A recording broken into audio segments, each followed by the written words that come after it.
والصلاة والسلام على من لا نبي بعده.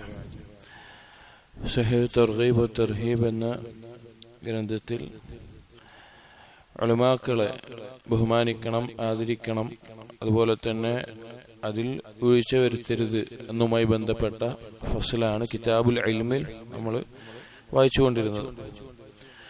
അതിലടുത്ത ഹദീസ് വഅൻ Ibn Abbas റളിയല്ലാഹു അൻഹുമാ അന്ന റസൂലുള്ളാഹി സ്വല്ലല്ലാഹു അലൈഹി വസല്ലം ഖാല അൽ ബറകതു മഅ അകാബിരിക്കും.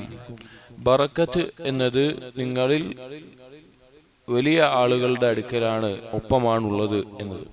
നമ്മൾ സൂചിപ്പിച്ചിരുന്നത് പോലെ വലിയ ആളുകൾ കൊണ്ട് ഉദ്ദേശിക്കുന്ന രണ്ടർത്ഥമാണ്. ഒന്ന്, പ്രായം കൊണ്ട് വലിയ ആളുകൾ. രണ്ട്, ഇൽമു കൊണ്ട് വലിയ ആളുകൾ. പ്രായം കൊണ്ട് വലിയ ആളുകൾ എന്ന് പറയുമ്പോൾ ദുശൈബ, നര ബാധിച്ചിട്ടുള്ള പ്രായമായിട്ടുള്ള ആളുകൾ. അവർക്ക് എന്തുണ്ടാകും? അവർക്ക് ജീവിതത്തിൽ ധാരാളം അനുഭവങ്ങളും അതുപോലെ തന്നെ കുറഞ്ഞ ദേഹേച്ഛകളും താല്പര്യങ്ങളും എല്ലാം ആയിട്ട് അവർക്ക് ജീവിതാനുഭവങ്ങൾ ഉണ്ടാകും. അപ്പൊ അവരിൽ ബർക്കത്ത് എന്ന് പറഞ്ഞാൽ ധാരാളം ഖൈറും നഫ്ഉം, ഉപകാരങ്ങളും ഉണ്ടാവുക എന്നുള്ളതാണ്. അപ്പൊ അവരോടൊപ്പം ഏറ്റവും നല്ല ഖൈറും നഫ്ഉം ഉണ്ടാകാൻ സാധ്യതയുണ്ട്. അതുപോലെ തന്നെ രണ്ടാമത്തെ വലിയ ആളുകൾ കൊണ്ട് ഉദ്ദേശിക്കുന്നത് ഇൽമു കൊണ്ട് വലിയ ആളുകളാണ്. ചിലപ്പോൾ പ്രായം കൊണ്ട് ചെറുതാണെങ്കിലും അറിവ് കൊണ്ട് വലിയ ആളുകളായിരിക്കും. അവരുടെ അടുക്കലും ബർക്കത്ത് ഉണ്ടാകും. എന്നാൽ ഈ രണ്ട് കാര്യങ്ങളും ഒരുമിച്ചാൽ, അഥവാ പ്രായവും അറിവും, ഈ രണ്ടും കൊണ്ട് വലിയ ആളുകൾ ഉണ്ടാകുമ്പോൾ അവരിലാണ് ഏറ്റവും ഖൈറുള്ളത്. അതാണ് നബി സല്ലല്ലാഹു അലൈഹി വസല്ലം ഇന്ന മിൻ അശ്റാത്തിസ് സാഅ, അന്ത്യനാളിന്റെ അടയാളം എന്നുള്ളതിൽ പറഞ്ഞത് ചെറിയ ആളുകളിൽ നിന്ന് ഇൽമു നേടുന്ന അവസ്ഥ ഉണ്ടാകും. അത് അറിവിൽ കുറഞ്ഞ ആളുകളും പ്രായത്തിൽ കുറഞ്ഞ ആളുകളിൽ നിന്നും മറ്റുള്ള ജനങ്ങൾ അറിവ് നേടുന്ന ഒരു കാലം ഉണ്ടാവുക എന്നുള്ളത് അന്ത്യനാളിന്റെ അടയാളമായി നബി സല്ലല്ലാഹു അലൈഹി വസല്ലം സൂചിപ്പിച്ചിട്ടുണ്ട്. അപ്പോ ഈ രണ്ടു തരത്തിലും പ്രായം കൊണ്ടും അതുപോലെ തന്നെ അറിവ് കൊണ്ടും വലിയ ആളുകളായിട്ടുള്ളവരുടെ അടുക്കലാണ് ബറക്കത്തുള്ളത് എന്ന് നബി സല്ലല്ലാഹു അലൈഹി വസല്ലം പറഞ്ഞിട്ടുണ്ടെങ്കിൽ അവർക്ക് കൊടുക്കേണ്ട ബഹുമാനവും ആദരവും കൊടുക്കാനുള്ള പ്രോത്സാഹനം നൽകുന്ന ഹദീസാണത്. അടുത്ത ഹദീസ് عن عبد الله بن عمرو بن العاص رضي الله عنهما يبلغ به النبي صلى الله عليه وسلم قال ليس منا من لم يرحم صغيرنا ويعرف حق كبيرنا. നബി സല്ലല്ലാഹു അലൈഹി വസല്ലം പറഞ്ഞു ലൈസ മിന്ന, നമ്മിൽ പെട്ടവനല്ല. അതിന്റെ അർത്ഥം മുസ്ലിം അല്ല എന്നോ അല്ലെങ്കിൽ ഇസ്ലാമിന്റെ പരിധിയിൽ നിന്ന് പുറത്തുപോയി എന്നുള്ളതല്ല. അഥവാ നബി സല്ലല്ലാഹു അലൈഹി വസല്ലമയുടെ കാണിച്ചു തന്ന പാതയിലോ അല്ലെങ്കിൽ നബി സല്ലല്ലാഹു അലൈഹി വസല്ലമയുടെ മാർഗനിർദ്ദേശനത്തിലോ പെട്ട കാര്യമല്ല, അതിൽപ്പെട്ടവനല്ല എന്നുകൊണ്ട് പറയാണ് മൻ ലം യർഹം സഗീറന, നമ്മളിലുള്ള കുട്ടികളോട്, ചെറിയവരോട് കാരുണ്യം കാണിക്കാത്തവൻ. വയഅരിഫ് ഹഖ്ക കബീരിന, നമ്മളിലുള്ള പ്രായമുള്ള വലിയ ആളുകളോട് അവരോടുള്ള അവകാശം നൽകാത്തവൻ. രണ്ട് കാര്യങ്ങളാണ് ഈ ഹദീസിൽ പറഞ്ഞത്. ഒന്ന്, നമ്മളിൽ ചെറിയ ആളുകൾ. നമ്മളിൽ ചെറിയ ആളുകൾ എന്ന് പറഞ്ഞാൽ നമ്മുടെ മക്കളാകാം, നമ്മുടെ അനിയന്മാരാകാം, ചെറിയ കുട്ടികളാകാം, അങ്ങനെയുള്ള എല്ലാവരും.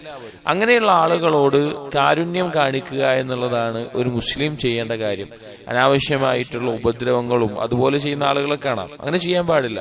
മുസ്ലിമിന്റെ അടയാളം എന്ന് പറഞ്ഞാൽ ചെറിയവരോട്, അത് ചിലപ്പോ സമ്പത്തിൽ ചെറിയവരാകാം, അറിവിൽ ചെറിയവരാകാം, അവരോട് കാരുണ്യം കാണിക്കേണ്ട ഒരവസ്ഥയുണ്ടാകും. അപ്പൊ കാരുണ്യമായിരിക്കണം നമ്മളെക്കാൾ ചെറിയ ആളുകളോട് ഉണ്ടാകേണ്ടത്, മുസ്ലിമീങ്ങളിൽപ്പെട്ടവർ. വയഅരിഫ് ഹഖ്ക കബീരിന, നമ്മിൽപ്പെട്ട വലിയ ആളുകളുടെ അവകാശങ്ങൾ വീട്ടിക്കൊടുക്കാത്തവൻ. അപ്പൊ ഇസ്ലാമിൽ കബീർ എന്ന് പറഞ്ഞാൽ, വലിയവരെന്ന് പറഞ്ഞാൽ മൂന്ന് തരത്തിലാണ്. ഒന്ന്, പ്രായം കൊണ്ട് വലിയ ആളുകൾ. രണ്ട്, അറിവ് കൊണ്ട് വലിയ ആളുകൾ. മൂന്ന്, ഷറഫ് കൊണ്ട്, സ്ഥാനം കൊണ്ട് വലിയ ആളുകൾ. പ്രായം കൊണ്ട് വലിയ ആളുകൾ എന്ന് പറഞ്ഞാൽ നമുക്കറിയാം, നരബാധിച്ചിട്ടുള്ള പ്രായമെത്തിയ ആളുകൾ, അവർക്ക് നമ്മൾ കൊടുക്കേണ്ട പല അവകാശങ്ങളുണ്ട്. കിബാറുസ്സീൻ, അവർക്ക് കൊടുക്കേണ്ട പല അവകാശങ്ങളും പല ഹദീസുകളിലൂടെ നബി സല്ലല്ലാഹു അലൈഹി വസല്ലം പഠിപ്പിച്ചിട്ടുണ്ട്. അതുപോലെ രണ്ടാമത്തേത് ഇൽമിന്റെ ആളുകൾ, അതാണ് ഈ ബാവുമായി ബന്ധപ്പെട്ടത്. ഇൽമുള്ള ആളുകൾ, അവരെ ബഹുമാനിക്കുക എന്നുള്ളതും അവരെ ആദരിക്കുക എന്നുള്ളതും നമ്മുടെ ബാധ്യതയാണ്, നമ്മൾ ചെയ്യേണ്ട കാര്യമാണ്.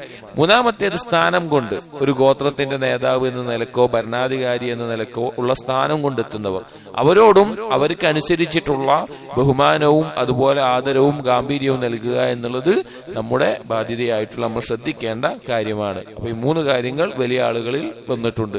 അവർക്ക് കൊടുക്കേണ്ട ഒരു ബഹുമാനമുണ്ട്, അവർക്ക് കൊടുക്കേണ്ട ഒരു സ്ഥാനമുണ്ട്, നമ്മൾ നൽകിയിരിക്കണം. ഇതേ ആശയത്തിൽ വന്ന ചെറിയ ലഫ്ലുകൾ വ്യത്യാസം വന്ന റിവായത്തുകളാണ് അടുത്തൊക്കെ കൊടുത്തിട്ടുള്ളത്. വായിച്ചിട്ട് വായിക്കാം, ചിലത് മാത്രം അർത്ഥം പറയാം.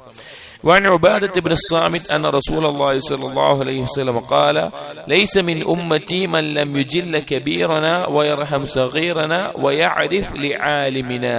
നേരത്തെ പറഞ്ഞ അതേ ആശയം തന്നെയാണ്, പക്ഷെ ഇതിൽ വാക്ക് വന്നിട്ടുള്ളത് വയഅരിഫ് ലിആലിമിന, നമ്മളിലുള്ള അറിവുള്ളവരെ അവർക്ക് കൊടുക്കേണ്ട ആ ഒരു സ്ഥാനം നൽകാത്തവൻ നമ്മിൽപ്പെട്ടവനല്ല എന്ന് പ്രത്യേകം എടുത്തു വന്നിട്ടുണ്ട്. وعن واثلة بن الأسقع قال قال رسول الله صلى الله عليه وسلم ليس منا من لم يرحم صغيرنا ويجل كبيرنا. وعن عمرو بن شعيب عن أبيه عن جده أن رسول الله صلى الله عليه وسلم قال ليس منا من لم يرحم صغيرنا ويعرف شرف كبيرنا. الله ولا شيء ثاني. അടുത്ത ഹദീസ് وعن عبد الله بن بصر رضي الله عنه قال لقد سمعت حديثا منذ زمان. അബ്ദുല്ലാഹ് ഇബ്നു ബുസ്ർ റളിയല്ലാഹു അൻഹു സ്വഹാബിയാണ്, സ്വഹാബിയുടെ മകനാണ്. അദ്ദേഹം പറയാണ്, നമ്മുടെ ആദ്യം മുതലേ നമ്മൾ കേട്ടിട്ടുള്ള ഒരു വാക്കാണ്, ഒരു ഹദീസാണ് എന്ന് പറഞ്ഞുകൊണ്ട് അദ്ദേഹം ഉദ്ധരിക്കുകയാണ്. ഈ ഹദീസ് നബവി അല്ല, നബി സല്ലല്ലാഹു അലൈഹി വസല്ലം പറഞ്ഞിട്ടുള്ള വാക്കല്ല. ഈ സ്വഹാബിയിൽ നിന്ന് വന്നിട്ടുള്ള, അഥവാ സ്വഹാബികൾക്കിടയിൽ സംസാരം ഉണ്ടായിരുന്നത്. കാരണം അബ്ദുല്ലാഹ് ഇബ്നു ബുസ്ർ റളിയല്ലാഹു അൻഹു 10 വയസ്സിന് താഴെ 6 or 7 വയസ്സുള്ളപ്പോഴാണ് നബി സല്ലല്ലാഹു അലൈഹി വസല്ലം വഫാത്താവുന്നത്, കുട്ടിയാണ്. അപ്പോ അന്നു മുതലേ സ്വഹാബികളിൽ നിന്നെല്ലാം കേട്ടിട്ടുള്ള വാക്കായിട്ടാണ് ഈ ഒരു അസർ ഉദ്ധരിച്ചിട്ടുള്ളത്. എന്താണ് അസർ? ഇദാ കുൻത ഫീ ഖൗമിൻ, നീ ഒരു സമൂഹത്തിലാണ് 20 റജുലൻ ഔ അഖല്ല ഔ അക്സർ, അതിൽ 20 ആളുകളുണ്ട്, അല്ലെങ്കിൽ അതിൽ കൂടുതലോ കുറവുണ്ട്, ഒരു കൂട്ടം ആളുകളിലാണ്, ഒരു സമൂഹത്തിലാണ്. فتصفحت وجوههم فلم تر فيهم رجلا يهاب في الله عز وجل. അവരുടെ വ്യത്യസ്ത പ്രായക്കാരും, ആ കൂട്ടത്തിലുള്ളവർ വ്യത്യസ്ത പ്രായക്കാരും വ്യത്യസ്തരുമാണ്. പക്ഷെ അതിലൊരാളും അള്ളാഹുവിന് വേണ്ടി ബഹുമാനിക്കപ്പെടുന്നത്, ഒരു പ്രത്യേകമായ ആദരവ് നൽകപ്പെടുന്നത് നീ കാണുന്നില്ല എങ്കിൽ ഫഅലം, നീ മനസ്സിലാക്കുക, അന്നൽ അംറ ഖദ് റഖ, തീർച്ചയായിട്ടും കാര്യം അത് റഖ എന്ന് പറഞ്ഞാൽ ളഅഫ, ദുർബലമായിട്ടുണ്ട്, കാര്യം ഒരു ഗുണമില്ലാത്ത അവസ്ഥയിലായിട്ടുണ്ട് എന്ന് നീ മനസ്സിലാക്കുക എന്ന് പറഞ്ഞു. എന്താണ് ഇതുകൊണ്ടുള്ള ഉദ്ദേശം? എന്താണ് ഈ ബാബുമായിട്ടുള്ള ബന്ധം? ഈ ഹദീസ് കൊണ്ട് ഉദ്ദേശിക്കുന്നത്, ഒരു സമൂഹത്തിൽ വ്യത്യസ്ത പ്രായക്കാരുണ്ടായിരിക്കെ അതിൽ പ്രായമുള്ള ആളുകളെ, അതിൽ അറിവ് കൊണ്ടും അതുപോലെ പ്രായം കൊണ്ടും മുകളിലുള്ള ആളുകളെ മറ്റുള്ള ആളുകൾ അള്ളാഹുവിന് വേണ്ടി ഗാംഭീര്യം നൽകുകയും അവർക്കൊരു ആദരവ് നൽകുകയും ചെയ്യാത്തൊരവസ്ഥ നീ കാണുകയാണെങ്കിൽ അവരുടെ കാര്യം അതീവ ദുർബലമായ അവസ്ഥയിലായിട്ടുണ്ട്, അഥവാ ഇസ്ലാമിന്റെ ഒരു രീതിയിൽ നിന്ന് വിട്ടുപോയിട്ടുണ്ട് നീ മനസ്സിലാക്കുക എന്നാണ് ഇതുകൊണ്ട് ഉദ്ദേശിക്കുന്നത്. സ്വഹാബികളുടെ ഇടയിൽ സംസാരമുണ്ടായിരുന്ന, അവരിൽ ഉദ്ധരിച്ചിട്ടുള്ള ഖൗലിൽ നമുക്ക് കാണാം, ഒരു സമൂഹത്തിൽ അതിൽ ബറക്കത്തുണ്ടാകണമെങ്കിൽ, അതിൽ നന്മകൾ ഉണ്ടാകണമെങ്കിൽ അവരിൽ പ്രായം കൊണ്ടും അറിവ് കൊണ്ടും സ്ഥാനം കൊണ്ടും ഉന്നതിയിലുള്ള ആളുകളെ അവർക്ക് കൊടുക്കേണ്ട ആദരവും ഷറഫും നൽകുമ്പോഴാണ് അതുണ്ടാവുക. ഈ ഫസ്ല് ഇവിടെ അവസാനിച്ചു. അടുത്ത ഫസ്ല് തർഗീബു മിൻ തഅല്ലുമിൽ ഇൽമി ലിഗൈരി വജ്ഹില്ലാഹി തആല, അല്ലാഹുവിന്റെ വജ്ഹിനെ ഉദ്ദേശിച്ചുകൊണ്ടല്ലാതെ ഇൽമു നേടുന്നതിനെ കുറിച്ചുള്ള ഗൗരവമാണ്. ഇൻഷാ അല്ലാഹ് അടുത്ത ദിവസം നോക്കാം. അസ്സലാമു അലൈക്കും വറഹ്മത്തുള്ളാഹി വബറകാതുഹു.